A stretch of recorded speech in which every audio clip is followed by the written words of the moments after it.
Hi everyone! Welcome to MomZ, and for today's recipe, we are going to bake blueberry muffins. You are going to love this recipe. They are so moist and delicious.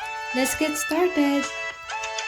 In a large mixing bowl, let's add 2 and 1/2 cups all-purpose flour, 1/2 teaspoon salt, 2 teaspoon baking powder. Mix the dry ingredients until well combined, and let's set aside. In a separate bowl, let's add 1 cup milk, 3/4 cup sugar, 1 teaspoon vanilla, 1/4 cup sour cream, 1/4 cup melted butter, and 1/4 cup vegetable oil. 2 eggs. Whisk together until well combined. Before I transfer the dry ingredients, I'll coat my blueberries, some flour to avoid sinking it from the bottom of our muffin. Let's combine dry ingredients to our wet mixture.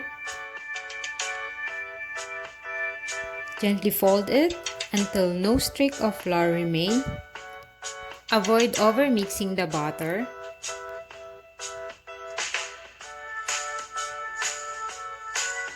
Add blueberries and gently fold it.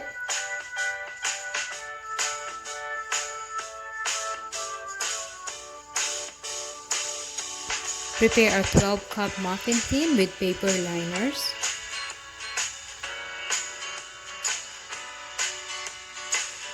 Scoop the muffin batter. Distribute it evenly among prepared muffin cups. I will fill this about 2/3 full because I want to have a big muffin. Let's prepare streusel topping.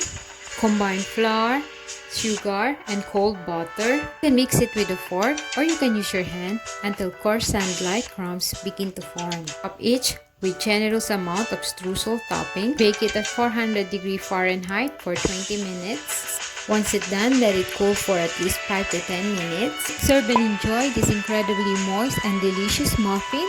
Perfect for snack that's packed with fresh blueberries and sweet crunchy crumbs on top.